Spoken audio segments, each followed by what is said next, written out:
గత నెల 24వ తేదీన కర్నూలు జిల్లా చిన్నటేకూరు వద్ద జరిగినటువంటి బస్సు ప్రమాదం సంఘటన ప్రాంతాన్ని లైఫ్ సేవ్ ఫౌండేషన్ ప్రతినిధులు సందర్శించారు. కేంద్ర ప్రభుత్వం ప్రమాదం ఏ విధంగా జరిగిందన్న అంశాలపైన నివేదిక కోరడంతో ఫౌండేషన్ ప్రతినిధులు కర్నూలు జిల్లా చేరుకొని వివరాలు సేకరిస్తున్నారు. బస్సు ప్రమాదం జరిగినప్పుడు ఎలాంటి పరిస్థితులు ఎలా ఉన్నాయి అన్న అంశాలపైన సమగ్రంగా పరిశీలిస్తున్నారు. ఇక ఇదే అంశంపై మరింత సమాచారం మా ప్రతినిధి మల్లికార్జున అందిస్తారు.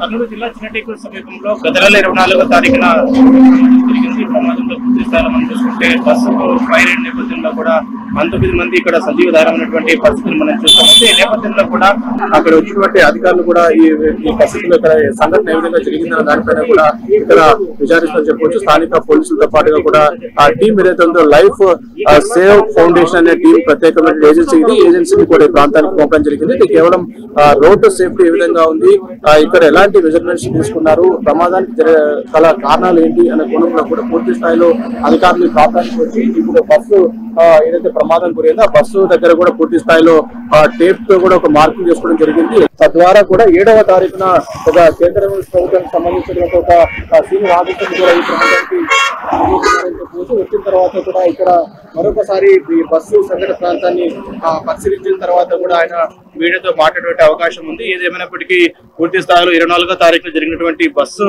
ప్రమాదం ఇప్పటికీ కళ్ళ ముందే ఉందని చెప్పవచ్చు. ఎందుకంటే 17 మంది పెద్దవారితో పాటుగా 2 చిన్న పిల్లలు ఈ ప్రమాదంలో మరణించినటువంటి పరిస్థితి మనం చూస్తే ఉదాహరణటువంటి సంఘటన చోటు చేసుకుంది. కాబట్టి ఎందుకంటే ఎక్కువ ప్రమాదం జరిగినప్పుడు కేవలం కాంపెన్సేషన్లతో సరిపెట్టకుండా పూర్తి స్థాయిలో ఇన్వెస్టిగేషన్ జరగాలి. ఎందుకు ప్రమాదం జరిగిందన్న దానిపైన కూడా పూర్తి స్థాయిలో ఒక నివేదిక కావాలి. కాబట్టి ఈ నేపథ్యంలో కేంద్ర ప్రభుత్వం సీరియస్ గా తీసుకొని ఈ ఇన్వెస్టిగేషన్ అంతా కూడా ప్రారంభిస్తుందని చెప్పవచ్చు. ముఖ్యంగా ఈ సంఘటన ప్రధాన కారణమైనటువంటి డ్రైవర్ పైన కూడా డ్రైవర్ మాత్రం అరెస్ట్ చేస్తారు. అయితే యాజమాన్యాన్ని ఇంతవరకు అరెస్ట్ చేయాలని చెప్పేసి కూడా పలు విమర్శలు వ్యక్తమవుతున్నాయి. కాబట్టి యాజమాన్యాన్ని ప్రశ్నించాలా, ఎందుకు ఈ విధంగా సేఫ్టీ మెజర్మెంట్స్ ఏ విధంగా తీసుకుంటా దానిపైన కూడా విచారణ జరగాలి. ముఖ్యంగా బస్సు మనం చూసుకుంటే సీటింగ్ కెపాసిటీ, సీటింగ్ తో నడపాల్సినటువంటి బస్సును స్లీపర్ గా మార్చారనే అనేక అనుమానాలు వ్యక్తమవుతున్న నేపథ్యంలో కూడా సమగ్రమైనటువంటి విచారణ ఇంకా జరగాల్సి ఉందని చెప్పేసి కూడా తెలుస్తా ఉంది.